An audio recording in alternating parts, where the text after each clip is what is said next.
নবীজি বলেন চারটি জিনিস যদি তোমার মধ্যে থাকে, ফালা আলাইকা, আর কোনো কিছু তোমার নাই, কিন্তু ওই চার গুণ তোমার মধ্যে আছে, নবীজি বলেন চিন্তার কোনো কারণ নাই। এই চার গুণে গুণান্বিত মুমিন দুনিয়ায় যদি তার কোনো কিছু নাও থাকে, চিন্তার কোনো কারণ নাই। নবীজি বলেন মা ফাতাকা মিনাদ দুনিয়া, এই চার গুণে গুণান্বিত হওয়ার কারণে দুনিয়া তার হাতছাড়া হবে না। চার গুণের কথা বর্ণনা করতে গিয়ে নবীজি এক নম্বরে বলেন হিফযু আমানাতিন, আমানতের হেফাজত করা। আমানতের হেফাজত করা এটা গুরুত্বপূর্ণ একটা বিষয়। কিছু কর্ম আছে, কিছু আমল আছে যেটা শুধুই আমল, এটার সাথে ঈমান সম্পৃক্ত নয়। আমল করলে সওয়াব, না করলে অসুবিধা নেই। কিন্তু আমানতদারিতা এমন এক জিনিস, এমন এক আমল যেটার সম্পৃক্ততা হলো ঈমানের সাথে।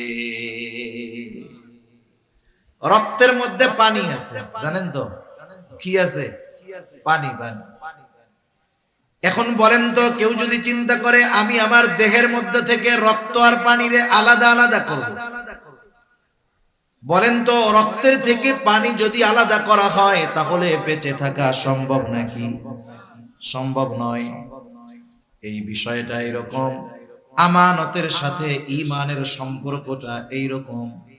এক কথায় আমানত খেয়ানতকারী কখনো মুমিন হতে পারে না, মুমিন কখনো খেয়ানতকারী হতে পারে না। সেজন্য নবীজি বলেন আমানতদারিতার সম্পর্ক ঈমানের সাথে। নবীজি বলেন লা ঈমানা লিমান লা আমানাতা লাহ। নবী বলেন যার মধ্যে আমানতদারিতা নাই তার ঈমান নাই। শুধু তাই না, নবীজি জানায়া দিয়েছেন আমানতদারিতা হলো মুমিনের ভূষণ। মুমিনের আবশ্যকীয় একটা গুণ হলো আমানতদারিতা, যেটা তার মধ্যে থাকবেই থাকবে। আর আমানতের খেয়ানত করা এটা হলো মুনাফিকের আলামত। সেই জন্য মুমিন কখনো খেয়ানতকারী হতে পারে না, আর খেয়ানত যে করে সে কখনো মুমিন হতে পারে না। আমি আপনাদের খেদমতে পবিত্র কোরআনুল কারীমের সূরাতুন নিসার 58 নম্বর আয়াত তেলাওয়াত করেছি। রাসূল আকরাম সাল্লাল্লাহু আলাইহি ওয়াসাল্লামের অগণিত হাদিস থেকে একটা হাদিস পাঠ করেছি। আল্লাহ তাআলার কাছে তৌফিক চাই, আল্লাহ তাআলা কিছু কথা বলার সুযোগ করে দেন, যে কথাগুলো আমাদের সবার দুনিয়া এবং আখিরাতের জন্য কল্যাণকর হয়। সকলে বলি আমিন। আমি যে আয়াতখানা আপনাদের খেদমতে তিলাওয়াত করেছি, উক্ত আয়াতের মধ্যে আল্লাহ সুবহানাহু ওয়া তাআলা খুবই সুন্দর দুইটা নসিহত, দুইটা ওয়াজ আমাদেরকে করেছেন। ওয়াজ করেছেন কে? একটু জোরে বলেন না, কে? আল্লাহ ওয়াজ করেছেন। শুধু তাই না, নিজে ওয়াজ করে নিজের ওয়াজের প্রশংসাও আবার নিজে করতেছেন। আল্লাহ তাআলা বলেন ইন্নাল্লাহা ইয়া'মুরুকুম আন তু'আদ্দুল আমানাতি ইলা আহলিহা ওয়া ইযা হাকামতুম বাইনান নাসি আন তাহকুমু বিল আদল ইন্নাল্লাহা নি'ম্মা ইয়া'iদুকুম বিহি ইন্নাল্লাহা কানা সামিআন বাসীরা। আল্লাহ রাব্বুল আলামিন বলেন ইন্নাল্লাহা ইয়া'মুরুকুম, নিশ্চয়ই আল্লাহ তাআলা তোমাদেরকে আদেশ করতেছেন। কি আদেশ? আন তুআদ্দুল আমানাতি ইলা আহলিহা, যে তোমরা আমানত তার হকদারের কাছে ফিরায়া দাও। আল্লাহ তাআলা এক নম্বরে আদেশ করতেছেন আমানত তার হকদারের কাছে ফিরায়া দাও। দুই নম্বর আদেশ ওয়া ইযা হাকামতুম বাইনান নাস আন তাহকুমু বিল আদল, আর তোমরা যখন মানুষের মধ্যে বিচার আচার করবা, ন্যায় বিচার করবা, 1 নাম্বার আদেশ আমানত হকদারের কাছে ফিরায়া দাও। 2 নাম্বার আদেশ ন্যায় বিচার করবা। আল্লাহ তাআলা এরপরে বলতেছেন ইন্নাল্লাহা নি'ম্মা ইয়াইদুকুম বিহ, নিশ্চয়ই আল্লাহ তোমাদেরকে কতই না সুন্দর ওয়াজ করলেন। তার মানে এই 2টা নসিহত, এই 2টা ওয়াজ, 2টা উপদেশ, সুন্দর উপদেশ। ইমাম শাফিঈ রাহমাতুল্লাহি আলাইহি বলেন, এই 2টা নির্দেশ এমন নির্দেশ, যদি কোনো মুমিন তার জীবনের সাথে এই 2টা বিষয়কে পরিপূর্ণভাবে ফিট করতে পারে, তার জীবনটা যদি সে এই 2 উপদেশের আলোকে সাজায়া আমলে পরিণত করতে পারে, ইমাম শাফিঈ রাহমাতুল্লাহি আলাইহি বলেন এই মুমিন সফল কাম হয়ে যাবে। 1 নম্বরে আল্লাহ তাআলা বলেন আমানত তার হকদারের কাছে ফিরায় দাও। যদিও এই আয়াত নাজিল হওয়ার একটা কারণ আছে, নির্দিষ্ট একটা ঘটনাকে কেন্দ্র করে আয়াতটা নাজিল হয়েছে, তথাপি মুফাসসিরিনে কেরাম বলেন এই আয়াতের দ্বারা সকল ধরনের আমানত উদ্দেশ্য। নবীজিও আমানতের ব্যাপারে সর্বোচ্চ গুরুত্ব আরোপ করেছেন। রাসূল আকরাম সাল্লাল্লাহু আলাইহি ওয়াসাল্লাম এক হাদিসের মধ্যে জানায় দেন, নবীজি বলেন আরবাউন ইদা কুন্না ফিকা ফালা আলাইকা মা ফাতাকা মিনাদ দুনিয়া। নবীজি বলেন 4টি জিনিস যদি তোমার মধ্যে থাকে, ফালা আলাইকা, আর কোনো কিছু তোমার নাই, কিন্তু ওই 4 গুণ তোমার মধ্যে আছে, নবীজি বলেন চিন্তার কোনো কারণ নাই। এই 4 গুণে গুণান্বিত মুমিন দুনিয়ায় যদি তার কোনো কিছু নাও থাকে, চিন্তার কোনো কারণ নাই। নবীজি বলেন মা ফাতাকা মিনাদ দুনিয়া, এই 4 গুণে গুণান্বিত হওয়ার কারণে দুনিয়া তার হাতছাড়া হবে না। 4 গুণের কথা বর্ণনা করতে গিয়ে নবীজি 1 নম্বরে বলেন হিফযু আমানাতিন, আমানতের হেফাজত করা। আমানতের হেফাজত করা এটা গুরুত্বপূর্ণ একটা বিষয়। কিছু কর্ম আছে, কিছু আমল আছে যেটা শুধুই আমল, এটার সাথে ঈমান সম্পৃক্ত নয়। আমল করলে সওয়াব, না করলে অসুবিধা নেই। কিন্তু আমানতদারিতা এমন এক জিনিস, এমন এক আমল যেটার সম্পৃক্ততা হলো ঈমানের সাথে। রক্তের মধ্যে পানি আছে, জানেন তো কি আছে? পানি।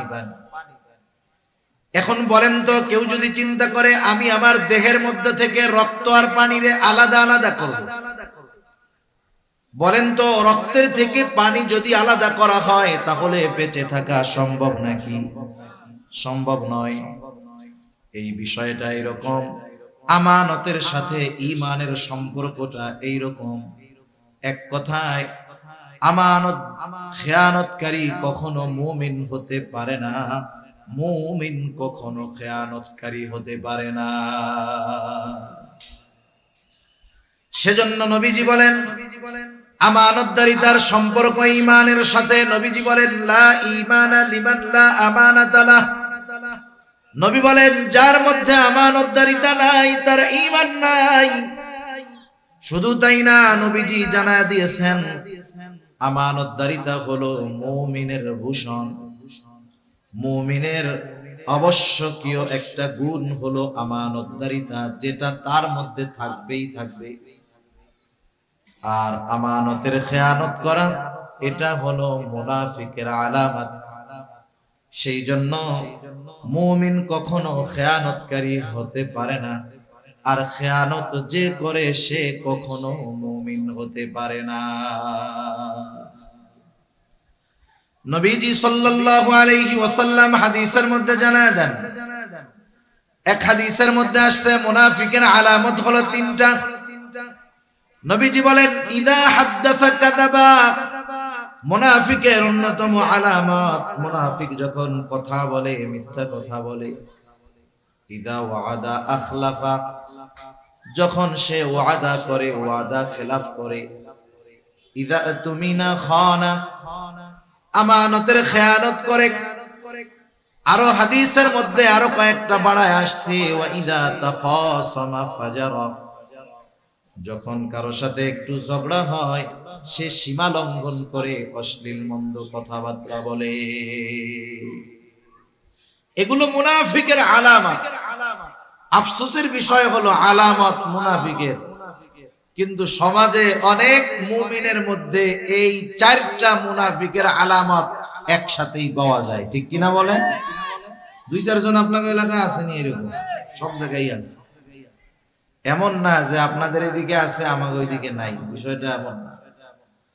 এই মুনাফিকের 4 আলামত এমন ব্যক্তির মাঝে আছে, দেখা যায় সে 5 ওয়াক্ত নামাজও পড়ে, হজও করছে, সব কিছু আছে ঠিক, কিন্তু মুনাফিকের আলামতের ডিব্বা নিয়ে ঘুরতেছে।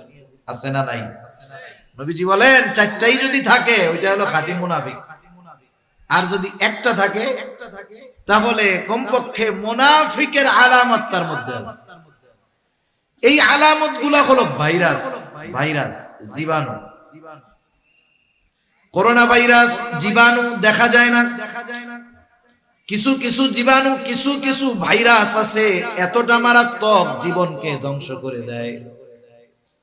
যেমন ক্যান্সার রোগী যারা, তারাও ভাইরাস জীবাণুর দ্বারা আক্রান্ত। দেখা যাবে যে কোনো ঘা থেকে বা যে কোনো কিছু থেকে ক্যান্সারের জীবাণু প্রকাশ পেয়েছে। ক্যান্সার হলো এমন এক রোগ যেটার আলামত সহজে প্রকাশ পায় না, যখন আলামত প্রকাশ পায় ওই সময় চিকিৎসা করে ফিরে আসা কঠিন হয়ে যায়। একজন ব্যক্তি যখন পরিপূর্ণভাবে ক্যান্সারের জীবাণু দ্বারা আক্রান্ত হয়ে যায়, টাকা পয়সা থাকলে বড় চিকিৎসা করে বিদেশে যায়, কেমোথেরাপি দেয়, রেডিওথেরাপি দেয়। ক্যান্সারের রোগী যাদেরকে থেরাপি দেওয়া হয়, সুন্দর চেহারার মানুষটাও কালো কুচকুচে হয়ে যায়, স্বাস্থ্যবান মানুষটার স্বাস্থ্য ভেঙে যায়, সারা গায়ে পশম, মাথার চুল, মুখের দাড়ি, সব কিছু ওই রেডিয়েশনের কারণে সব কিছু দেহ থেকে ঝরে যায়, দাড়ি ঝরে যায়, চুল ঝরে যায়, একেবারে চোখের উপরের ভুরুটা, চোখের পাপড়িটাও উঠে যায়। আমি যতজনরে দেখছি ক্যান্সারের পরে থেরাপি নিয়েছে, যুবক মানুষ, কিন্তু 10-15 বছর থেরাপি নেওয়ার পরে বেঁচে আছে, এমনটা আমি দেখি নাই। 4-5-6 বছরের মধ্যে শেষ, দুনিয়া থেকে চলে যায়। তাহলে ক্যান্সার এমন এক ভাইরাস, এমন এক জীবাণু যেটা মানুষের জীবন ধ্বংস করে দেয়। কিন্তু মুনাফিকের আলামত গুলো ভাইরাস, জীবাণু, এটা হয়তো মানুষের জীবন ধ্বংস করবে না, কিন্তু এই মুনাফিকের আলামত গুলো মুমিনের মধ্যে যদি বিস্তার লাভ করে ফেলতে পারে, মুমিনের ঈমানকে ধ্বংস করে তাকে জাহান্নামী বানায়া দিবে।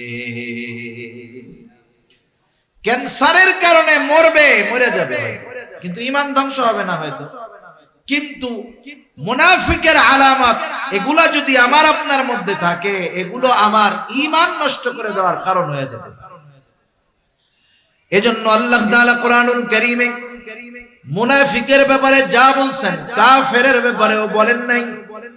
আল্লাহ তাআলা বলেন, ইন্নাল মুনাফিকিনা ফিদ দারকিল আসফালি মিনান নার ওয়া লান তাজিদা লাহুম নাসীরা। মুনাফিকের স্থান হবে একেবারে জাহান্নামের তলদেশে, তাদের জন্য আপনি কোনো সাহায্যকারী পাবেন না, কোনো সাহায্যকারী তাদের নাই। সেজন্য নবী আমাদেরকে মুনাফিকের আলামত গুলো জানায় দিয়েছেন। নবীজি মুনাফিকের আলামত গুলার মধ্যে অন্যতম একটা আলামত, ইদা তুমিনা খানা, আমানতের খেয়ানত করা। তাহলে বোঝা গেল আমানতের হেফাজত করা এটা মুমিনের ভূষণ, আর আমানতের খেয়ানত করা এটা হলো মুনাফিকের অন্যতম আলামত। সেজন্য নেফাকি থেকে আমাদেরকে, আমানতের খেয়ানতকারিতা থেকে আমাদের বাঁচতে হবে। আমার আপনার নবী আমানতদার নবী ছিলেন। নবীজির আমানতদারিতার গল্প যদি বলি অনেক সময় পার হয়ে যাবে। নবীজির আমানতদারিতার ঘোষণা নবুয়াতির পরে আল্লাহ তাআলা দিয়েছেন, বিষয়টা এমন নয়। বরং নবীজির আমানতদারিতার ঘোষণা নবুয়াতির বহু বহু বছর আগে কাফেররা আমার আপনার নবীকে আমানতদার বলে উপাধি দিয়েছে। আল আমিন, বিশ্বস্ত, আমানতদার, সত্যবাদী, এ ধরনের উপাধি নবুয়াতির পরে আল্লাহ তাআলা দিয়েছেন এমনটা নয়। বরং নবুয়াতির বহু আগে মক্কার কাফেররা আমার আপনার নবীকে এই সমস্ত উপাধিতে ভূষিত করেছে। সুবহানাল্লাহ। একজন ইংরেজ ঐতিহাসিক নবীজির জীবনী লিখছেন, ওনার নামটা আমার যেখানে আসতেছে না। উপমহাদেশ তিনি সফর করেছেন, দীর্ঘ সময় উপমহাদেশের মুসলমানদেরকে নিয়ে গবেষণা করেছেন। এই গবেষণার আলোকে মুসলমানেরা যার অনুসরণ করে তাকেও নিয়ে তিনি লেখাপড়া করেছেন, গবেষণা করেছেন। তিনি একটা নবীজির জীবনী নিয়ে লিখছেন। ওই জীবনীর মধ্যে তিনি আমার আপনার নবীজির আমানতদারিতার বিষয় উল্লেখ করতে গিয়া ওনার ভাষায় উনি লিখতেছেন, মুসলমানদের নবী মুহাম্মদ সাল্লাল্লাহু আলাইহি ওয়াসাল্লাম সে এমন একজন মহামানুষ ছিলেন, মহামানব ছিলেন, এতটা বিশ্বস্ত ছিলেন, এতটা আমানতদার ছিলেন, চরম আকারের সর্বোচ্চ পর্যায়ের সত্যবাদী ছিলেন। তার আমানতদারিতা এমন ছিল যে তার ঘোর দুশমন তার নির্বিঘ্নে নিশ্চিন্ত মনে তার সবচেয়ে দামি সম্পদটাও নিশ্চিন্ত মনে মুহাম্মাদের কাছে আমানত রাখত। দুশমন বন্ধু না, দুশমন। শুধু তাই না, আরেকজন ঐতিহাসিক লিখতেছেন যে মুহাম্মদ সাল্লাল্লাহু আলাইহি ওয়াসাল্লাম তার আমানতদারিতা এমন ছিল, একজন মানুষ তার সম্পদ নিজের কাছে যত নিরাপদ মনে করত, তার চাইতে বেশি নিরাপদ নবীজির কাছে রাখা মনে করত। এই জন্যই মক্কার মানুষেরা মুহাম্মাদের সাথে মতবিরোধ, শত্রুতা থাকার পরেও মক্কার মানুষেরা তাদের দামি দামি বস্তুগুলা মুহাম্মাদের কাছে তার হেফাজতে তথা তার কাছে আমানত রাখত। কেমন আমানতদার নবী ছিলেন! সেই আমানতদার নবীর উম্মত আমরা, আমাদের আমানতদারিতার অবস্থা যাচ্ছে তাই। একেবারে আমাদেরকেও আমানতদার হওয়ার দরকার। রাসূল আকরাম সাল্লাল্লাহু আলাইহি ওয়াসাল্লাম সেই জন্য আমানতদারিতার বিষয়গুলো আমাদেরকে সুস্পষ্ট করে দিয়ে গেছেন। সাধারণত আমরা মনে করি আমানত মনে হয় এটা লেনদেন সংক্রান্ত বিষয়ের সাথেই হয়, লেনদেনের মধ্যেই মনে হয় আমানতদারিতা হয়। কেউ আমার কাছে কোনো সম্পদ আমানত রাখলো, যথাসময়ে আমি তার সম্পদটাকে ফিরিয়ে দিলাম, আমি মনে করি আমি বড় আমানতদার। মানুষেরাও মনে করে হুজুর বড় আমানতদার। আমানতদারিতাকে নির্দিষ্ট একটা সীমার মধ্যে আমরা সীমাবদ্ধ করে ফেলছি, কিন্তু বাস্তবতা হলো আমানতদারিতা এটা ব্যাপক একটা জিনিস। এক কথায় একটা মানুষের জীবনের পদে পদে প্রতিটা কদমে কদমে আমানত রয়েছে, কিন্তু এইটারে আমরা শুধু লেনদেনের মধ্যে সীমাবদ্ধ করে ফেলছি। সেজন্য আমানতদারিতার ব্যাপারে জানার দরকার। এক নাম্বার বিষয়, আমানতদারিতা হয় লেনদেনের মধ্যে।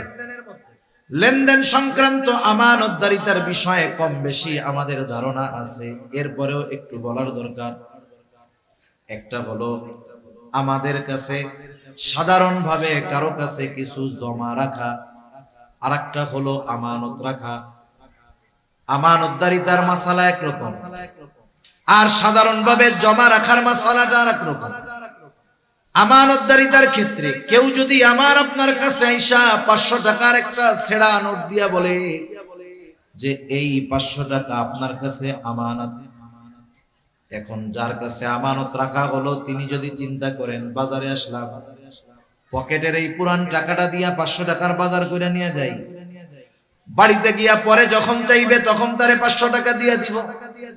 যদি টাকাটা আমানত হয়, এক্ষেত্রে সংখ্যাটা আমানত নয়, বরং তার কাছে বস্তুটাই আমানত। এখন তার দায়িত্ব হলো ওই ছেঁড়া টাকাটাকেই সংরক্ষণ করা। যখন সে চাইবে হুবহু ওই পুরন টাকাটাই তাকে ফেরত দিতে হবে। আর যদি জমা রাখে, যে আপনি রাখেন আমারে বলে 500 টাকা দিলে হবে, এক্ষেত্রে সে ব্যবহার করতে পারে। সেজন্য আমানত যখন কেউ রাখবে, যেটা রাখবে ওইটারই সংরক্ষণ করতে হবে। জামানতের টাকা হারায় গেলে এক মাসলা, আমানতের টাকা হারায় গেলে আর এক মাসালা। সেই মাসালা থাক, বলার দরকার নাই, এমনি আমরা সুযোগ খুঁজি, বুঝেন নাই? এমনি তো সুযোগ তালাশ করি। এরপরে দেখা যাবে একজন আমানত রাখছে, ইচ্ছা করে হারায় ফেললাম। মাসালা হলো আমানতের বস্তু যার কাছে আমানত রাখা হয়েছে, অনিচ্ছাকৃত ভাবে যদি হারায় যায়, চুরি হয়ে যায়, যার কাছে আমানত রাখা হয়েছে তাকে ধরা যাবে না। এখন যদি এই মাসালার দিকে যান, অনেকে ব্যাংকে আমানত রাখে না, রাখে না, অনেকে কত এনজিও গজায় উঠে আমানত রাখে। এখন ওই আমানত ওরা নিজেরা ভক্ষণ করে কয় আমানত তো সব শেষ। এই সুযোগ বাঙালি ভালো বুঝতে পারবে। সেজন্য সব কথা বাঙালির কাছে ক্লিয়ার করা উচিত না, আমার যেটা মনে হয়।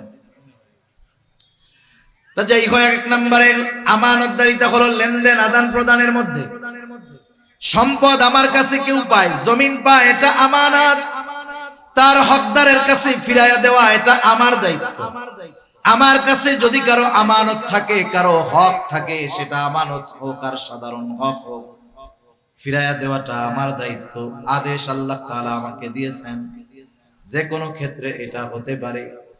মনে করেন দোকানদারের কাছ থেকে, দোকান থেকে বাকি আনা হয়, বাকি আনেন, দোকানদারকে 500 টাকার বাজার নিয়ে বললেন লেখা রাখো, পরে আইসা দিয়া দিব। দোকানে ভিড়, দোকানদারের লিখতে মনে নাই। 2 দিন পরে আপনি গেছেন, যাওয়ার পরে বলতেছেন বাকি খাতাটা খুলো তো দেখি, কিছু টাকা মনে হয় বাকি আছে। দোকানদার লিখতে ভুলে গেছে, বাকি খাতা খুলে দেখে আপনার নামে কিছু লেখা নাই, কিন্তু আপনি শিওর যে 500 টাকা পায়। আমাদের দেশের মানুষ তখন ফাঁক ফকর খুঁজবে, যেহেতু খাতায় কিছু লেখা নাই, আমার কাছেও কিছু পাওনা নাই। আরে মিয়া, হয়তো ভুল করেছে দোকানদার, কিন্তু আল্লাহ তাআলার নির্দেশ, সে ভুইলা গেছে, যাক, তার মনে না থাক, কোনো অসুবিধা নাই। তোমার দায়িত্ব হলো তোমার কাছে যে পাওনা আছে, এই পাওনাটা তুমি নিজ দায়িত্বে ফিরাইয়া দিবা। সেটা আমানত হোক আর সাধারণ কোন লেনদেন হোক, এই বিষয়টার দায়িত্ব আমার আপনার উপর। আল্লাহ তাআলা আমাকে আপনাকে লেনদেনের ক্ষেত্রে স্বচ্ছ হওয়ার তৌফিক দান করুন। বুজুর্গ আল্লাহর ওলির গোমর ফাঁস হয়ে যায় এই লেনদেনের ক্ষেত্রে। কঠিন এক জিনিস এই মুআমালাত, যে কি জিনিস, বহুত আল্লাহওয়ালার ঘোমটা খুলে যাবে এই লেনদেনের ক্ষেত্রে। তাহলে 1 নম্বরে আমানতদারিতা হয় লেনদেনের মধ্যে। 2 নম্বর, এই জবানের কথাটাও হয় আমানত। রাসূল আকরাম সাল্লাল্লাহু আলাইহি ওয়াসাল্লাম এক হাদিসের মধ্যে বলেন, ইযা হাদাসার রাজুলু সুম্মা ইলতাফাতা ফাহিয়া আমানাতুন। নবীজি বলেন, যখন কেউ কথা বলে আর এদিকে সেদিকে তাকায়, ফাহিয়া আমানাতুন, যেই কথাটা আমার আপনার কাছে ডানে বামে তাকায়া কেউ বলল, নবীজি বলেন কথাটা আমানত। এই কথাটা আমি ছাড়া অন্য কারো কাছে যদি পৌঁছাই, কারো কাছে বলি, খেয়ানত হয়ে যাবে। কিন্তু আমাদের খাসলাত, আমাদের অভ্যাসটা হইল ঠিক এর বিপরীত। কেউ যদি আমার কাছে আইসা বলে, হুজুর আপনার কাছে আমি এই কথাটা বললাম, আপনি কিন্তু হুজুর আর কারো কাছে বইলেন না। এই যে আমাকে যখন বলে আর কারো কাছে বইলেন না, তখন ওই ব্যক্তির কথাটা হজম করা আমার জন্য কষ্টের হয়ে যায়। এমন অবস্থা হয় আরেকজনের কাছে না বলা পর্যন্ত আমার আর ভালো লাগে না, মনে হয় যে পেটের মধ্যে খালি কথাটা কামড়াইতেছে আর ডিসুম ডিসুম করতেছে। সেই লোক দেখা যাবে আমার আপনার চোখের আড়াল হওয়ার আগে কাছের জন্য ডাইকে কই, এই কি কইছে জানো? বলে না, বলে আমারে খুব বিশ্বাস করে, খুব গোপন একটা কথা আমার কাছে বলছে, কাউরে বলতে মানা করছে, আমি তোরে বললাম তুই কিন্তু কাউরে কইস না। আমি যারে বললাম যে আমি শুধু তোকে বললাম তুমি কাউকে বইলো না, ও তো এই আমলটুক তো কমপক্ষে করবে নাকি? ও এবার আরেকজনকে বলবে দেখ হুজুর কি মিথ্যা কথা বলে, না না হুজুরকে আমাকে খুব বিশ্বাস করে, আমার কাছে এই কথাটা বলছে অমুকের ব্যাপারে, আমি তোমাকে বললাম তুমি কাউরে কইও না। দেখা যাবে এরপরে সকাল বেলার কথা দুপুর হওয়ার আগে আগে 100 জনের কাছে পৌঁছায় গেছে, যে যাকে কথাটা বলে বলার পরে বলে আমি তোমারে কইলাম তুমি কাউরে কইও না, কিন্তু কথা পৌঁছায় গেছে 100 জনের কাছে। আমি বলছিলাম একজনের কাছে, পৌঁছায় গেছে 100 জনের কাছে। বলেন তো 100 জনের কাছে কথাটা পৌঁছানোর জন্য দায় আমার, ঠিক কিনা বলেন? এখানে আর আমার খেয়ানত একটা নাই, আমার খেয়ানত হয়ে গেছে 100 খেয়ানত। কারণ নবীজি বলেন কারো দ্বারা যখন কোনো নেক কাজের সূচনা হয়, ওই কাজটা দুনিয়ায় যতদিন চলবে, যতজন করবে, সকলের ওই নেক কাজের সওয়াব শুরু করনেওয়ালার আমল নামায় আল্লাহ তাআলা যোগ করে দেয়। আবার যখন কারো দ্বারা কোনো পাপের কাজের সূচনা হয়, ওই পাপের কাজ, মন্দ কাজ দুনিয়ায় যতদিন চলবে, যতজন করবে, সবার আমলনামা ওই গোনাটা প্রথম যে সূচনা করছে গোনার কাজ তার আমলনামায় যোগ হয়ে যাবে। নবীজি বলেন পৃথিবীতে প্রথম অবৈধ হত্যাকাণ্ড সংগঠিত করেছে আদম আলাইহিস সালামের একজন সন্তান। নবীজি বলেন আদম আলাইহিস সালামের ওই হত্যাকারী সন্তান কিয়ামত পর্যন্ত অন্যায়ভাবে যত হত্যা হবে, সব হত্যাকারীর গুনাহ তার আমলনামায় যোগ হয়ে যাবে, কারণ তার দ্বারা এই অবৈধ হত্যাকাণ্ডের সূচনা ঘটেছে। এই জন্য আমার আপনার দ্বারা যদি কখনো কথার খেয়ানত হয়ে যায়, ওই কথাটা যতজনের কানে পৌঁছাবে ততগুলো খেয়ানত হবে, আর ওই সকলের খেয়ানতের সমপরিমাণ গুনাহ আমার আপনার আমলনামায় যোগ হয়ে যাবে। সেজন্য কথা হজম করা শিখতে হবে। বাঙালি পাথর খাইয়া হজম করে ফেলতে পারবে, পারলে পারো তো হজম করে ফেলতে পারে বাঙালি, কিন্তু কথা হজম করা বড় কষ্টের, ঠিক কিনা বলেন? কথা হজম করা বড় কষ্ট। সেজন্য কথার ক্ষেত্রে হয় আমানত। 3 নাম্বার দায়িত্ব হয় আমানত। রাসূল আকরাম সাল্লাল্লাহু আলাইহি ওয়াসাল্লামের কাছে একজন বেদুইন সাহাবী আয়েশা প্রশ্ন করতেছে, ইয়া রাসূলুল্লাহ কিয়ামত কখন হবে? নবীজি ছিলেন উম্মতের রূহানি ডাক্তার। নবীজি সাল্লাল্লাহু আলাইহি ওয়াসাল্লাম দেখা যাইতো একই প্রশ্ন বিভিন্ন ব্যক্তি করেছে, একই প্রশ্নের উত্তর ওই ব্যক্তির অবস্থার আলোকে নবীজি ভিন্ন ভিন্ন দিতেন। যেমন একজন গ্রাম্য সাহাবী আয়েশা প্রশ্ন করতেছে মাতাসসা, কিয়ামত কখন হবে? ওই লোকের প্রশ্নের ভাবটা ছিল এইরকম, সে কেমন যেন গাঠি গুঠি নিয়ে কিয়ামতের জন্য অপেক্ষা করতেছে, কোন সময় কিয়ামত আসবে। তার বলার দ্বারা মনে হইতেছিল এইরকম, মনে করেন আপনারা যখন ঢাকায় যাবেন, চৌমোহনী গিয়া টিকিট কাটছেন, গাড়ি ছিল 10টা, 10:30 বাজে গেছে, গাড়ি এখনো আসে নাই, আপনি ব্যাগ ট্যাগ লাগেজ নিয়ে রেডি, 10:30 বেজে গেছে, গাড়ি তখনো আসে নাই। কাউন্টার মাস্টারে গিয়া আপনি বলবেন যে গাড়ি কখন আসবে। আপনি টিকিট কাইটা পয়সা আছেন, প্রশ্ন করেছেন গাড়ি কখন আসবে, আর যে টিকিট কাটে নাই সে জিজ্ঞাসা করতেছে গাড়ি কখন আসবে। বলেন তো কাউন্টার মাস্টারকে আপনি আরেকজন একই প্রশ্ন করলেন, কিন্তু দুইজনের প্রশ্নের মধ্যে তফাৎ আছে না নাই? আপনি তো গাঠি নিয়া রেডি, ব্যাগ নিয়া রেডি, গাড়ি কখন আসবে মিয়া, টাইম চলে যাইতেছে, কখন আসবে বলো। আর একজন টিকিট কাটার জন্য প্রশ্ন করছে গাড়ি কখন আছে। যদিও শব্দ এক, কিন্তু এই দুইজন প্রশ্ন করছে এক, কিন্তু দুইজনের প্রশ্ন বলার বাচন ভঙ্গি কিন্তু আলাদা। ওনার প্রশ্নের ভাবে মনে হচ্ছে উনি কিয়ামতের জন্য অপেক্ষা করতেছে। ওই টিকিট কাটা আল্লাহর বান্দার গাড়ি কেন আসে না। এই ব্যক্তির প্রশ্নের অবস্থা নবীজি বুঝতে পারছেন। জবাব না দিয়া পাল্টা প্রশ্ন করছেন, মা আ'দাত্তা লাহা, তুমি কিয়ামতের জন্য কি পাথেয় সংগ্রহ করেছো? লোকটা বলতেছে, ইয়া রাসূলুল্লাহ, আমি আল্লাহ এবং তার রাসূলকে ভালোবাসি। নবীজি বললেন, যে যাকে ভালোবাসে তার সাথে অবস্থান করবে। ওই লোকটাও প্রশ্ন করতেছে, কখন কিয়ামত হবে? নবীজি সাল্লাল্লাহু আলাইহি ওয়াসাল্লাম বললেন, যখন আমানতের খেয়ানত হবে, কিয়ামত তখন হবে।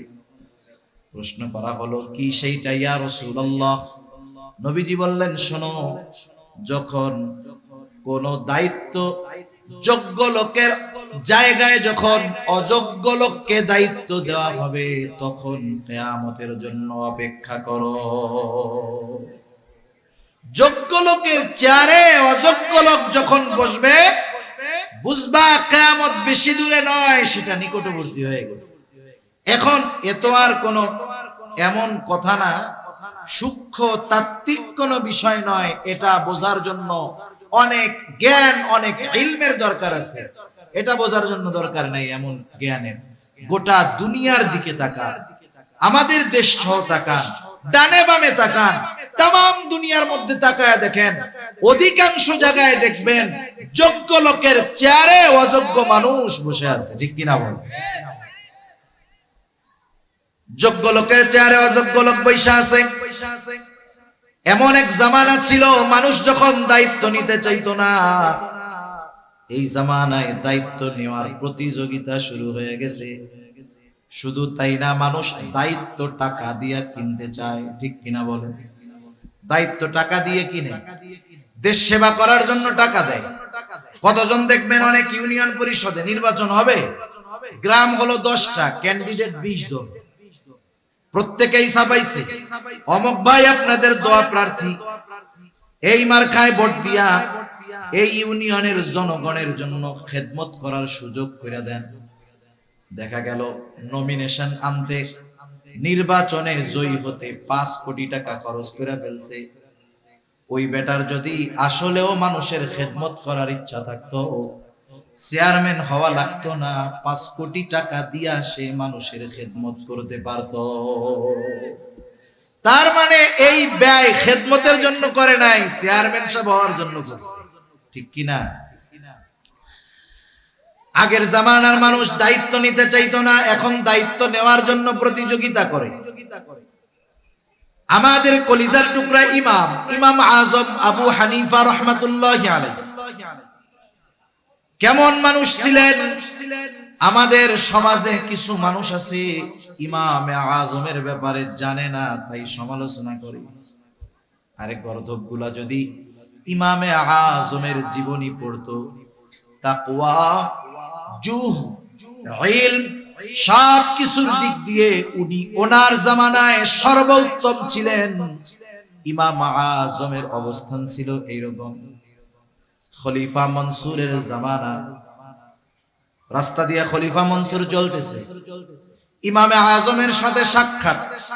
খলিফা মনসুর ইমাম আজম আবু হানিফা রাহমাতুল্লাহি আলাইহিকে প্রস্তাব দিল, ইমাম, আপনি প্রধান বিচারকের দায়িত্ব গ্রহণ করেন, আপনি চিফ জাস্টিসের দায়িত্ব গ্রহণ করেন, প্রধান বিচারপতির দায়িত্ব গ্রহণ করেন। খলিফা অফার দিয়েছে। ইমাম আবু হানিফা সাথে সাথে বললেন, খলিফা, আমি এই দায়িত্ব গ্রহণ করতে পারবো না। খলিফা বলছে, মুখের উপরে খলিফার প্রস্তাব ফিরায় দিছে। খলিফার ইগোতে লাগছে, আত্মসম্মান বোধে লাগছে। খলিফা হাতের চাবুক দিয়ে ইমাম আবু হানিফার গায়ে একটা বাড়ি মারছে। খলিফা যখন রাজপ্রাসাদে ফিরে গেছে, খলিফা মনসুরের চাচা বলতেছে, মনসুর, কাজটা তুমি ভালো করো নাই, ইমাম আজমের গায়ে চাবুক দিয়ে আঘাত করছো, কাজ ভালো করো নাই, তার কাছে ক্ষমা চাও। কারণ মানুষ যখন রাগে থাকে, মানুষ যখন রাগান্বিত হয়, এমন কিছু কাজ সে করে ফেলে সুস্থ অবস্থায় বা রাগহীন অবস্থায় ওই কাজটা সে কল্পনাও করে না। ঠিক কিনা বলেন? এই যে বড় মাদ্রাসা দাওরায়ে হাদিস পর্যন্ত প্রবীণ মাদ্রাসা, দাওরায়ে হাদিস পর্যন্ত প্রবীণ মাদ্রাসা, ওনাদের কাছে হয়তোবা মাঝে মধ্যে এরকম লোক আসে, একেবারে লুঙ্গি গেঞ্জি পইরা দৌড় দিয়ে আইসা হাইসা হাজির মুহতামিম সাহেবকে খুঁজে, মুফতি সাহেবকে খুঁজে। কি হইছে? বলে, হুজুর, বউয়ের সাথে রাগারাগি কইরা একসাথে 14 তালাক দিয়ে দিছি। আছে না নাই? বলেন তো, দুনিয়ায় কেউ খুশি হইয়া তালাক দেয় নাকি? আরে রাগের মাথায় তো দেয়।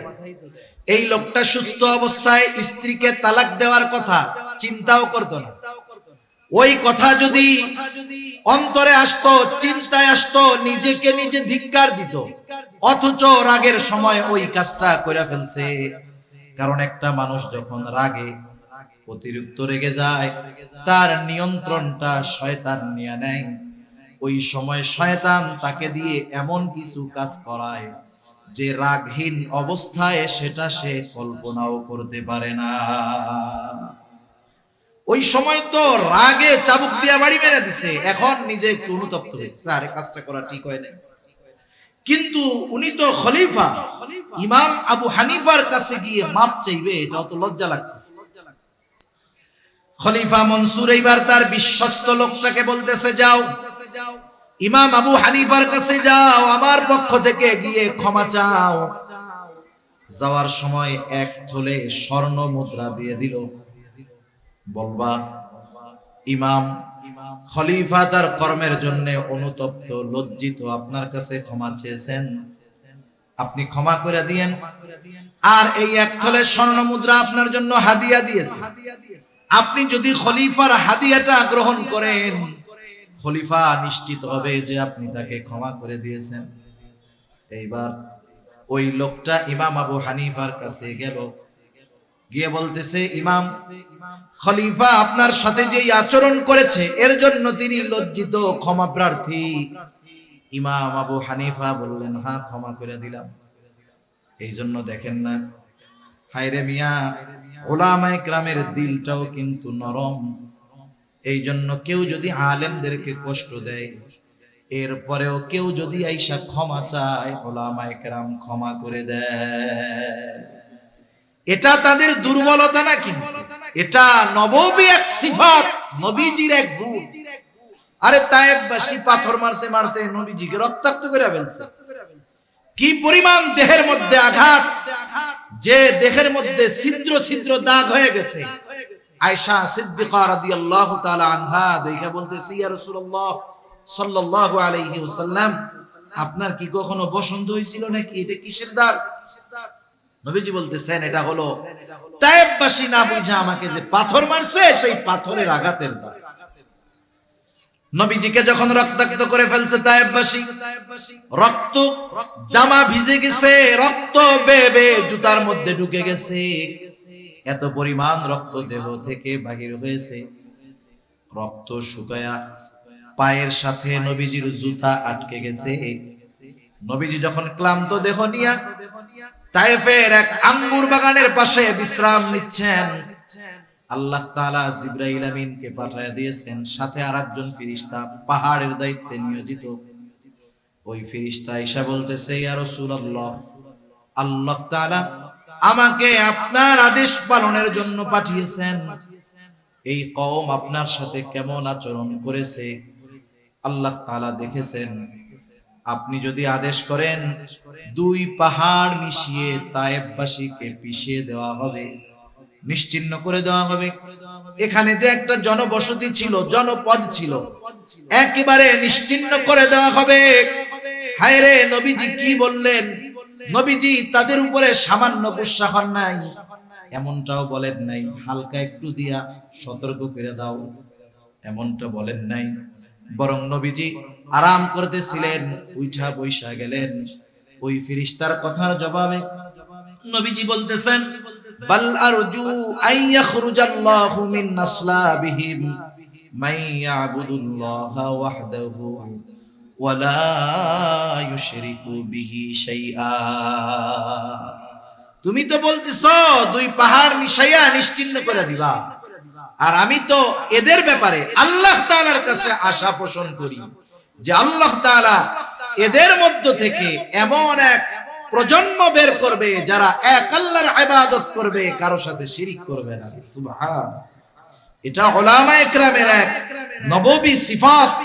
এজন্য আলেম আহলে হক উলামায়ে কেরামের সাথে বেয়াদবি করলেও এসে মাফ চাইলে মাফ করে দেয়, এটা দুর্বলতা না। ইমাম আবু হানিফা বললেন মাফ করে দিছি, অসুবিধা নাই, কিন্তু খলিফা তো বলে দিছে হাদিয়া দিবা, হাদিয়া গ্রহণ করলে নিশ্চিত হব যে উনি ক্ষমা করেছেন। লোকটা বলতেছে এই যে এক থলে স্বর্ণ মুদ্রা আপনার জন্য খলিফা হাদিয়া দিয়েছে, গ্রহণ করেন। ইমাম আবু হানিফা বললেন মাফ করে দিয়েছি, হাদিয়া গ্রহণ করা যাবে না। বললেন খলিফা বলছে আপনি নিজে রাখেন, নাইলে উনি বিশ্বাস করবে না যে ক্ষমা করছেন। আপনি রাইখা দেন, আপনার ব্যয় করা লাগবে না, আপনি অন্য কাউকে দিয়ে দিয়েন। ইমাম আবু হানিফা বলতেছে তোমার কাছ থেকে রাখার পর আমি খরচ করলাম নাকি অন্য কাউকে দিয়ে দিলাম এটা তো বিষয় নয়, বরং তোমার খলিফা মনে করবে আমার পাঠানো হাদিয়া ইমাম আজম গ্রহণ করেছে, সুতরাং এটা রাখাই যাবে না। সে আরো জোর জবরদস্তি করতেছে, রাখেন না। ওই লোকটাও তো বিরক্ত হয়ে যাইতেছে অনুরোধ করতে করতে। এইবার ইমাম আবু হানিফা রাহমাতুল্লাহি আলাইহি বলতেছেন, বলেন তো কাউরে চুরি করে আইনা হাদিয়া দেওয়া জায়েজ আছে নাকি? হ্যাঁ, দুর্নীতি কইরা টাকা আইনা আরেকজনের হাদিয়া দেওয়া জায়েজ হবে নাকি? বলেন তো। আমার আপনার কাছে যদি ব্যাগ ভর্তি টাকা কেউ আইনা দেয়, আমি আপনি যদি জানতে পারি টাকাটা অন্য কারো, আমার আপনার জন্য এই হাদিয়া গ্রহণ করা বৈধ হবে নাকি? তাহলে দেওয়াও বৈধ হবে না, নেওয়াটাও বৈধ হবে না। ইমাম আজম এবার বলতেছে হাদিয়া তো দিতে হবে নিজের টাকা থেকে। বলতেছে তোমার খলিফা যে হাদিয়া পাঠাইছে, এই হাদিয়া পাইলো কোথায়? বলতেছে কোথায় পাবে, বাইতুল মাল থেকে দিছে। এইবার ইমাম আবু হানিফা আরো কঠোর হয়ে গেলেন। একটু চিন্তা করে দেখেন, জামানার মুজাদ্দিদ যারা, ইমাম যারা, এদের সামান্য সিদ্ধান্ত এটা পরবর্তী প্রজন্মের জন্য দলিল হয়ে যায়, দলিল। আমি ঘটনা বলতে গেলে অন্যদিকে চলে যাবে। আজকে যদি ওই দিন ইমাম আবু হানিফা এরপরে হাদিয়া গ্রহণ করত, যে বাইতুল মালের সম্পদ খলিফা হাদিয়া দিয়েছে, এটা যদি গ্রহণ করত, তাদের জন্য যদি বাজেট থাকতো ভিন্ন কথা, কিন্তু সাধারণভাবে যদি ইমাম আবু হানিফাকে দেওয়া হতো, জানার পরেও যদি ইমামে আজম আবু হানিফা ওই হাদিয়াটা গ্রহণ করতেন, খলিফার বাইতুল মাল থেকে দেওয়া হাদিয়া গ্রহণ করতেন, আজকে তাইলে গোটা দুনিয়ার মধ্যে দেখা যাইতো উলামায়ে কেরাম রাষ্ট্রীয় কোষাগারের হাদিয়া গ্রহণের ক্ষেত্রে ইমাম আজমের ওই ঘটনাটাকে দলিল বানায়া নিত। বলতো কি, ইমাম আবু হানিফারে হাদিয়া দিছে না, জায়েজ না থাকলে উনি গ্রহণ করছে, এবার আমাকেও দিলে আমরাও জম্মের আকারে নিব। ইমাম আবু হানিফা এবার আর একটু কঠোর হয়ে গেলেন। বলতেছে শোনো, তুমি তোমার এই হাদিয়া খলিফাকে ফেরত দিবা, সাথে সাথে বলবা রাষ্ট্রীয় বাইতুল মাল থেকে তার জন্য নির্ধারিত একটা সম্মানী আছে, এই সম্মানীর বাইরে একটা মোহর ব্যক্তিগত কাজে ব্যবহারের সুযোগ নাই। লোকটা একটু রাগ হয়ে গেছে। এইবার ওই মোহর ফেরত নিয়া খলিফা মনসুরের কাছে গিয়া বলতেছে, মনসুর, ইমাম আবু হানিফা এরকম এরকম বলছে।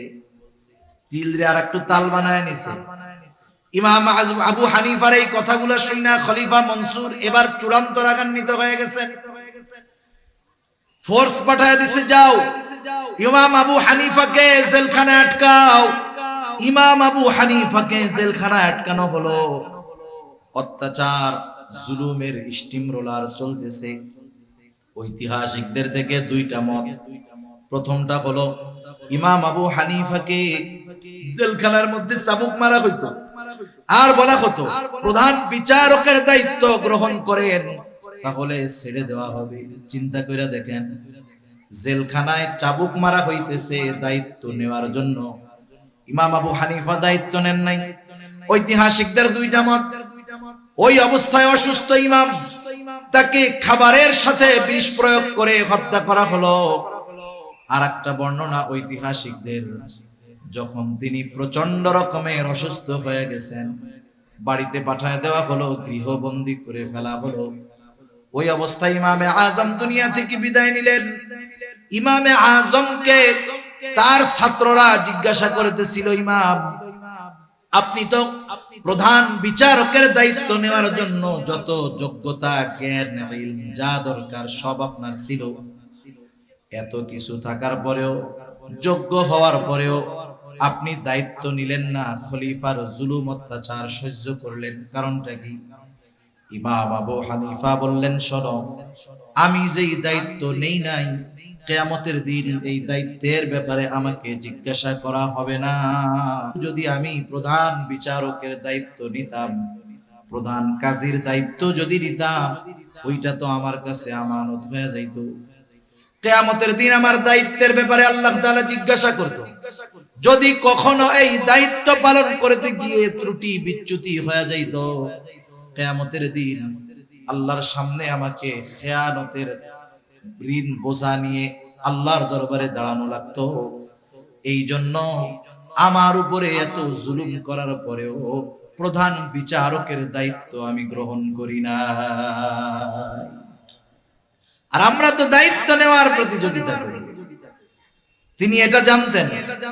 আবু দাউদের হাদিস, রাসূল আকরাম সাল্লাল্লাহু আলাইহি ওয়াসাল্লাম বলেন, আমাদের মধ্যে কাউকে যদি কোনো দায়িত্ব দেওয়া হয়, সরকারি দায়িত্ব হোক আর বেসরকারি দায়িত্ব হোক, নবীজি বলেন, কেউ যদি ওই দায়িত্বের সুচ পরিমাণ খেয়ানত করে, সুচ পরিমাণ, নবীজি বলেন কিয়ামতের দিন ওই লোকটা খেয়ানতের বোঝা নিয়ে আল্লাহর সামনে উপস্থিত হবে। সেজন্য প্রত্যেকের জায়গা থেকে খেয়াল করা দরকার যে দায়িত্বটা তো আমানত। আমাকে যেই দায়িত্ব দেওয়া হয়েছে, সেই দায়িত্ব যদি যথাযথভাবে পালন না করি, আর ওই দায়িত্বের বিপরীতে যেই ওজিফা, যেই বেতন আমার জন্য আছে। আজহার নানুতুবি রহমাতুল্লাহি আলাইহি নামে একজন আল্লাহর ওলি ছিলেন। উনি এক জায়গায় খেদমত করতেন, চাকরি করতেন, মাস শেষে সময় হিসাব কইরা কইরা বেতন নিতেন। যদি ক্লাসের কোনো সময়, দায়িত্বের কোনো সময় নিজের কাজে ব্যয় করতেন, ওই সময়ের হিসাব রাইখা মাসের শেষে ওই সময়ের পরিমাণ ওজিফা বেতন থেকে তিনি ফেরত দিয়ে দিতেন। কেমন আমানতদার ছিল এরা দায়িত্বের ব্যাপারে, সময়ের ব্যাপারে। শুধু তাই না, শরীয়তের বিধিবিধান, হুকুম, আহকাম, এটাও আমাদের কাছে আমানত। আল্লাহ তাআলা বলেন, ইন্না আরাদনাল আমানাতা আলাস সামাওয়াতি ওয়াল আরদি ওয়াল জিবাল ফাআবাইনা আন ইয়াহমিলনাহা ওয়া আশফাকনা মিনহা ওয়া হামালাহাল ইনসান। আল্লাহ তাআলা বলেন, আমি এই আমানত আসমানের কাছে, জমিনের কাছে, পর্বতমালার কাছে পেশ করলাম। তারা প্রচন্ড ভীত সন্ত্রস্ত হয়ে গেল। এই আমানত তারা বহন করলো না। ওয়া হামালাহাল ইনসান, মানুষ এই আমানত বহন করলো। মুফাসসিরিনে কেরাম বলেন, কি সেই আমানত? কোন মুফাসসির বলেন সেই আমানত হলো কোরআন। কেউ কেউ বলেন শরীয়তের সকল বিধিবিধান। একই কথা। তাহলে কোরআন হলো আমাদের শরীয়তের মূল নীতি, মৌলিক সব কিছু কোরআন সুন্নাহর মধ্যে আছে। এই আমানত কেউ বহন করতে রাজি হয় নাই, মানুষ বহন করেছে। এই জন্য শরীয়তের সকল বিধিবিধান, হুকুম, আহকাম আমার আপনার উপরে আমানত। সেজন্য আল্লাহ তাআলার যত আদেশ আছে আমানত, যত নিষেধ আছে আমানত। আদেশ কেউ যদি অমান্য করে, তাহলে আদেশ অমান্য করলে গুনাহ হবে। সাথে সাথে খেয়ানতকারী হতে হবে। নিষেধ যে বিষয়গুলো আল্লাহ তাআলা করেছেন, ওই নিষিদ্ধ কর্মগুলো কেউ যদি করে তাহলে তার তো গুনাহ হবে। সাথে সাথে ওই যে নিষেধটা ছিল এটা আমানত অমান্য করার কারণে খেয়ানত হবে। এজন্য শরীয়তের সকল বিধিবিধান, হুকুম আহকামগুলো আমানতদারিতার সাথে পালন করার দরকার। শুধু তাই না, আমাদের সন্তান সন্ততি আমাদের কাছে আমানত, আমাদের অধীনস্থ যারা আছে আমানত। কারণ কিয়ামতের দিন আল্লাহ তাআলা তাদের ব্যাপারে আমাদেরকে জিজ্ঞাসা করবে। নবীজি বলেন, কুল্লুকুম রাঈন ওয়া কুল্লুকুম মাসউলুনা আন রাইয়াতিহি। আমরা প্রত্যেকেই দায়িত্বশীল, প্রত্যেককে তার দায়িত্বের ব্যাপারে জিজ্ঞাসাবাদ করা হবে, অধীনস্থদের ব্যাপারে জিজ্ঞাসা করা হবে। কারণ আল্লাহ তাআলা কোরআনুল কারীমের মধ্যে বলেন, ইয়া আইয়ুহাল্লাযীনা আমানু কু আনফুসাকুম ওয়া আহলিকুম নারা। আল্লাহ তাআলা বলেন, হে ঈমানদারেরা, নিজে জাহান্নাম থেকে বাঁচো, অধীনস্থদেরকেও জাহান্নামের আগুন থেকে বাঁচাও। সাহাবায়ে কেরাম প্রশ্ন করতেছে, ইয়া রাসূলুল্লাহ, নিজে জাহান্নাম থেকে বাঁচবো বুঝলাম, আদেশটা করেছেন মুমিনদের উপর। ইয়া আইয়ুহাল্লাযীনা আমানু, হে ঈমানদারেরা, নিজে জাহান্নাম থেকে বাঁচো, ঈমান তো আনছো, কেমনে জাহান্নাম থেকে বাঁচবা? সাহাবায়ে কেরাম বলতেছে, ইয়া রাসূলুল্লাহ, নিজে জাহান্নাম থেকে বাঁচবো বুঝলাম, নেকের কাজ করব, গুনার কাজ থেকে বাঁচবো, কিন্তু অধীনস্থদের জাহান্নামের আগুন থেকে কেমনে বাঁচাবো? কারণ দুনিয়ার কেউ কাউকে জাহান্নামের আগুন থেকে বাঁচাতে পারে না। দুনিয়ার কোন নবী রাসূল তার মুহাব্বতের লোকদের জাহান্নাম থেকে বাঁচাতে পারবে না। কিন্তু আফসোসের বিষয় হলো, আমাগো দেশের কিছু বাবা তার মুরিদদের জাহান্নাম থেকে বাঁচানোর টেন্ডার নিয়ে নিছে। আছে না এরকম? বাবার কাছে মুরিদ হওয়ার টেনশন নাই, কবরে গেলে মুনকার নাকিরের আগে বাপ যাই হাজির হবে। যে কি বলবে, এই এর প্রশ্ন করিস না, এ দুনিয়া আমার লোক ছিল। এই শয়তানেও চিন্তা করে এরকম উল্টাপাল্টা কথা কয় কেন? শয়তান বলে, তুই হলি আমার সবচেয়ে বড় খলিফা, তোর মতো শয়তান থাকতে আমার আর ডিউটি করা লাগবে না। চিন্তা করে দেখেন, যদি দুনিয়াতে কোনো মানুষকে এই ক্ষমতা দেওয়া হতো, সে জান্নাতে নিতে পারবে, জাহান্নামে নিতে পারবে। দুনিয়াতে কোনো মানুষকে যদি ক্ষমতা দেওয়া হইতো, একজন মানুষকেও যদি এই পাওয়ার দেওয়া হতো, আমার আপনার নবী এই পাওয়ারটা পাওয়া যাইতে। কিন্তু নবীজিকেও আল্লাহ তাআলা এই ক্ষমতা দেন নাই। আল্লাহ তাআলা যদিও নবীজিকে হাদি হিসাবে প্রেরণ করেছেন, পথ প্রদর্শক হিসাবে প্রেরণ করেছেন, নবী পথ প্রদর্শক, আমার আপনার নবী পথ প্রদর্শক, আল্লাহ তাআলাও কিন্তু পথ প্রদর্শক। এই যে আমরা নামাজ পড়ি, প্রত্যেক নামাজের প্রতি রাকাতে সূরা ফাতিহা আছে, হাদিস হইল এইটা। আরেক গ্রুপ বলবে প্রত্যেক নামাজের প্রতি রাকাতে সবার সূরা ফাতিহা পড়তে হবে। বিষয়টা কিন্তু এটা না।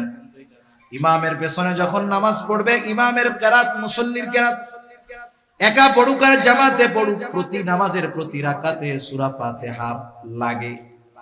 সূরা ফাতিহার মধ্যে আমরা বলি, ইহদিনাস সিরাতাল মুস্তাকিম। আল্লাহ তাআলার কাছে দোয়া করি, আল্লাহ তাআলাই এই দোয়া করতে শিখাইয়া দিয়েছেন। আর এই দোয়াটা হলো আসমান জমিনের, আসমানের নিচে জমিনের উপরে সবচাইতে উত্তম দোয়া, সবচাইতে উত্তম ইবাদতের মধ্যে করা হয়। আবার আল্লাহ তাআলা আমার আপনার নবীর ব্যাপারে বলেন, ওয়া ইন্নাকা লাতাহদি ইলা সিরাতিন মুস্তাকিম। আপনাকে আমি সিরাতে মুস্তাকিমের পথ প্রদর্শক হিসাবে আমি আপনাকে প্রেরণ করেছি।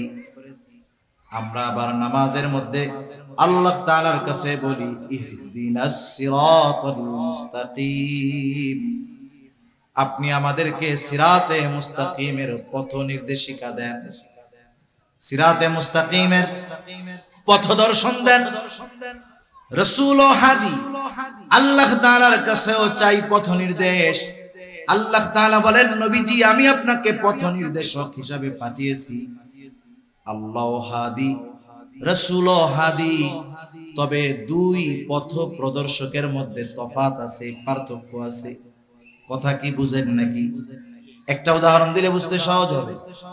মনে করেন এই জায়গায় একজন অপরিচিত লোক আসছে, যে জীবনে কোনোদিন নোয়াখালী যায় নাই, বেগমগঞ্জ যায় নাই, এই তো রাস্তা যে পেঁচগোছ, যে জীবনে যায় নাই, এরে যদি আপনি বলেন, সে যদি আপনার কাছে জিজ্ঞাসা করে, ভাই আমি একটু বেগমগঞ্জ চৌরাস্তায় যাবো, চৌমোহনীতে যাবো, সে কিন্তু জীবনে চিনে না। আর অচেনা জায়গা যত সহজ হোক, এটা কিন্তু কঠিন মনে হয়।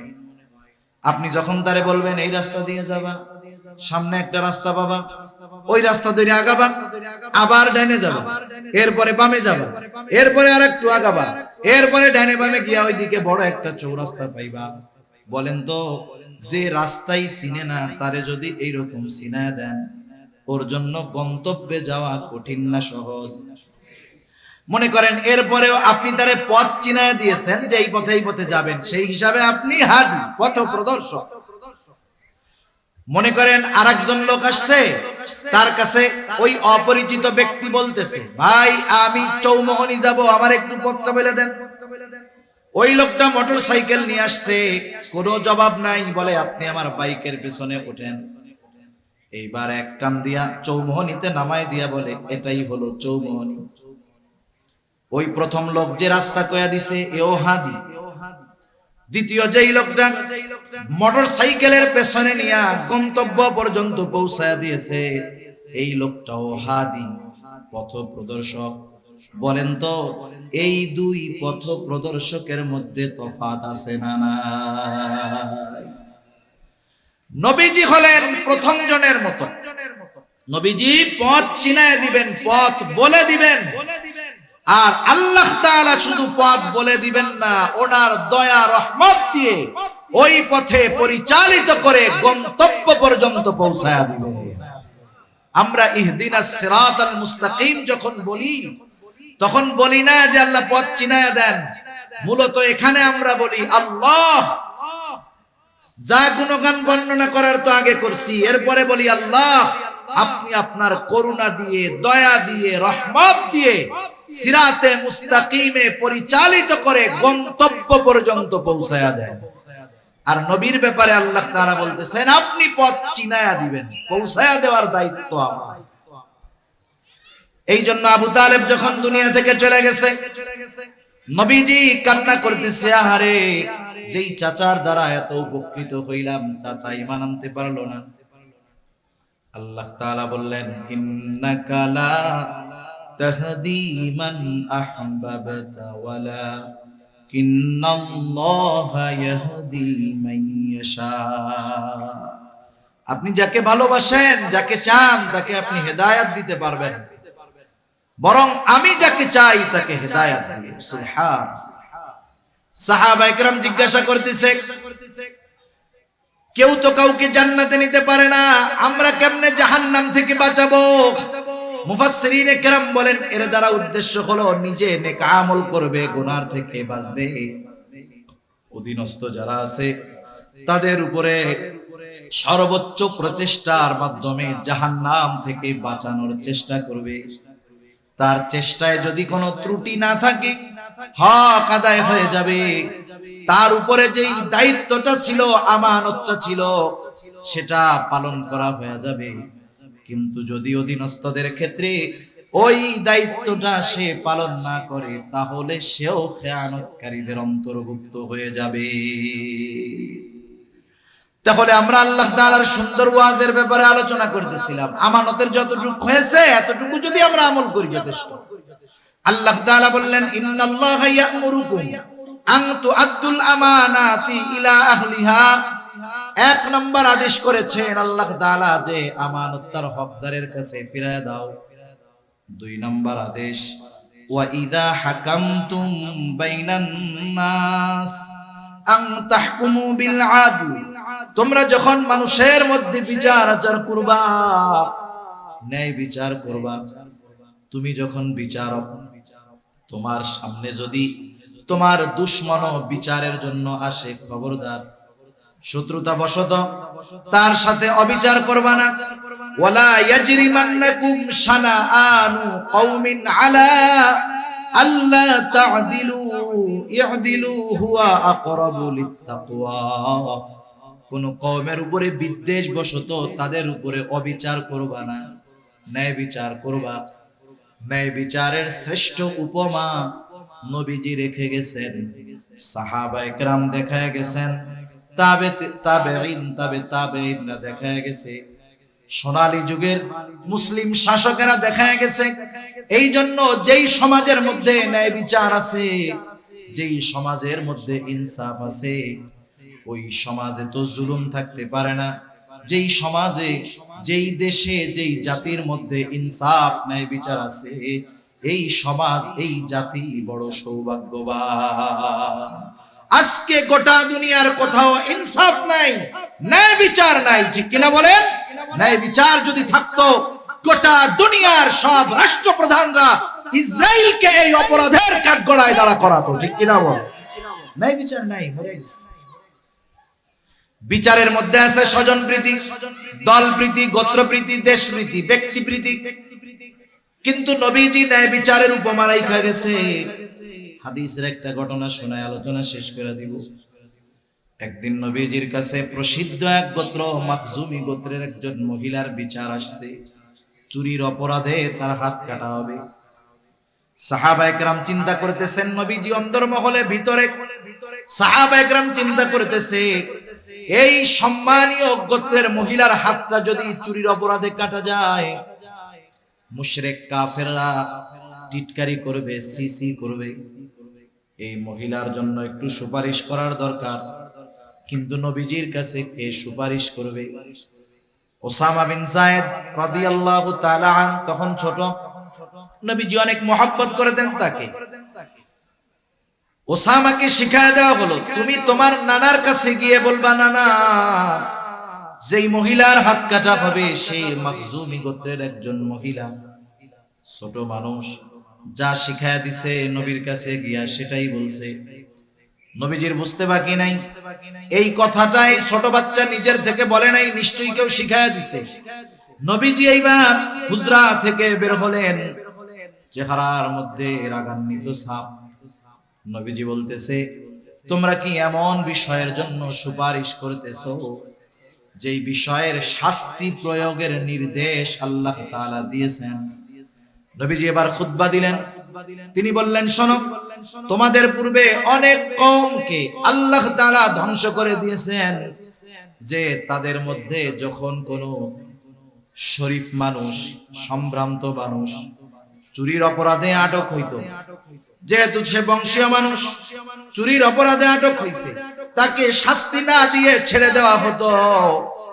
আর একই অপরাধে যখন কোনো দুর্বল, জয়ীফ, গরিব মানুষ আটক হইতো, তার উপরে হাত কায়েম করা হতো, শাস্তি দেওয়া হতো।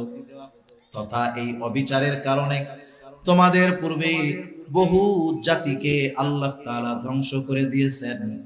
নবীজি বলতেছেন, শোনো, ওই আল্লাহর শপথ, যার হাতে আমার প্রাণ, এই মহিলার জায়গায় যদি আমার কন্যা ফাতেমাও হইতো, ফাতেমা বিনতে মুহাম্মদ হইতো, আল্লাহর শপথ, আমি তার হাতটা চুরির অপরাধের কারণে হাতটা কেটে দিতাম। সেজন্য ন্যায় বিচারের উপমা নবীজি দেখায় গেছেন।